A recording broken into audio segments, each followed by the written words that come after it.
What is up, guys? In today's video, I'm going to go over the changes that happened in the first update for Fortnite Chapter 7 Season 4. As always, if you guys do enjoy this video, find it helpful, informative, or interesting, remember to give it a like, subscribe if you would like to see more, comment down below what you think of these changes, and if you guys would like to use my code in the shop when getting anything, it is EvolvedJake, just like my channel name is, and it's underneath the webcam at all times. So the first thing we're going to be talking about is controller and controller aim assist, because if you're a controller player, you probably got on for the new season and things just felt really weird and different, and adjusting to that sort of change while we just got a new season is very disorienting or overwhelming as a player. And so Fortnite did revert the changes they made to controller, so now things should feel like how they felt last season, and it definitely felt better to me. Today playing felt a lot more normal, but I'm not the greatest judge of that right now because I have a pinched nerve in my neck, and so doesn't feel great, and so it's hard for me to play and just have things be comfortable and normal anyways. So I'm not sure if it's exactly how it was last season, but it definitely felt better. And if you were a controller player that only played on the first 2 days and felt discouraged, give it a try again after this change, because I definitely think it felt a lot better. And from talking to other people or seeing other people's posts, it seems like a majority of players say that this was a huge change. Fortnite themselves did say there will be future changes coming to controller. They just reverted this right now. And I think that is the ideal way to do things. If anybody from Fortnite is watching this video, if you are going to rebalance aim assist or make changes to controller, do what you got to do. But doing that at the start of the season is very, strange and overwhelming and disorienting as a player. And I know a lot of keyboard players would, say just don't rely on aim assist or get good, but like, just hypothetically imagine you got on for a new season and your sensitivity felt like completely different, and that's getting used to that while getting used to the changes in the new season is just not that great. So I'm happy they reverted this. If they make changes later down the line, do what they got to do. But if you are a controller player, like I said, get on the game and try again, because it definitely felt a lot better to me, especially in close range. Not even just like aim assist being strong, but just like the game feeling normal. Another change in this update that is absolutely incredible is going to be that you can now buy overdrive grenades and the sonic boots in vending machines. And it costs 300 gold for 3 overdrive grenades and 750 gold for the sonic boots. And I absolutely love this change. I cannot praise this enough.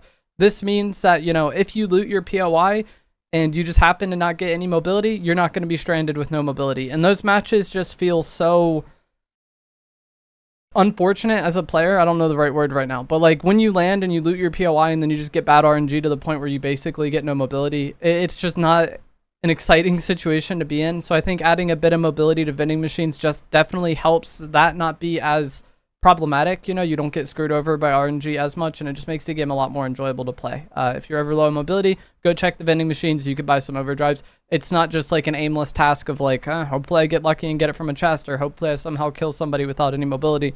So I cannot, stress enough how good of a change I think this is. And if you're landing at a POI, you got the vending machines. If you're landing elsewhere with not as much loot, I think it helps that kind of play style as well, because you can just rotate over to an area that has vending machines.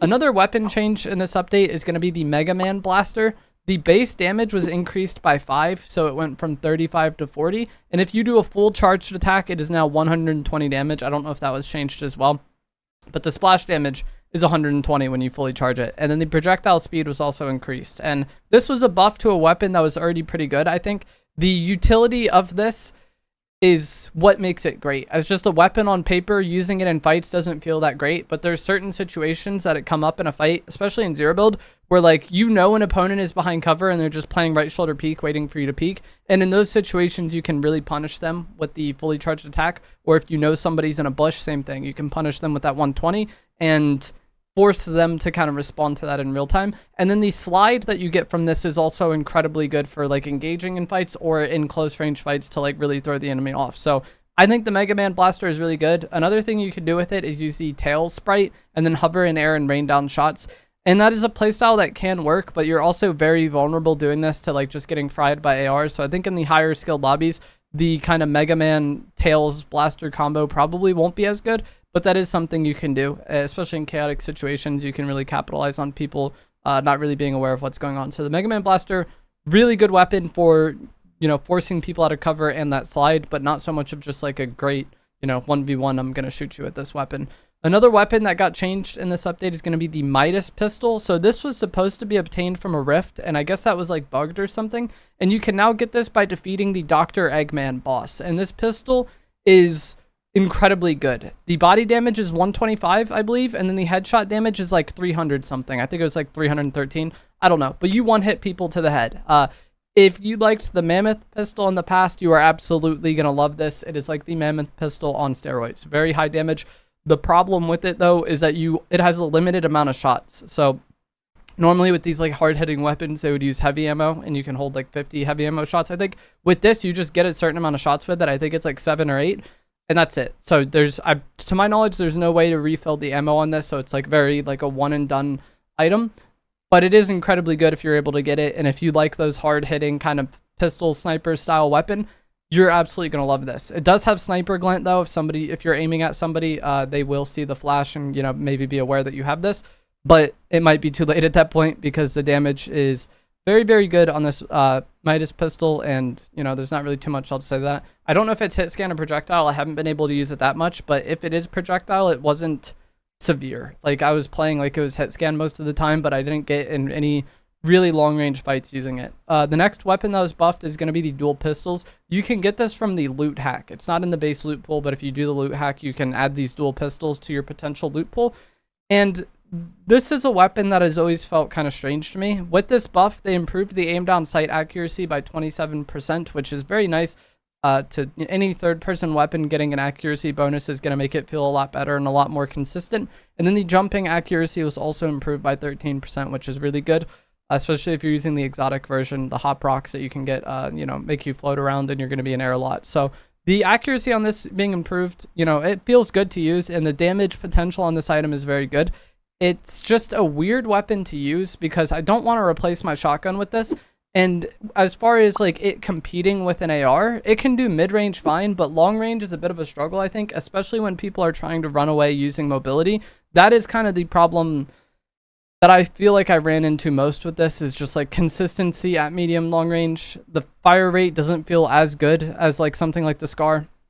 And then when people are running away, it could be a bit of a struggle. But the burst damage potential on this in kind of close medium range is probably second to none. If you hit both bullets to the head, because every time you shoot, it shoots both pistols, so it's, you know, 2 shots. It's basically a 2-round burst weapon.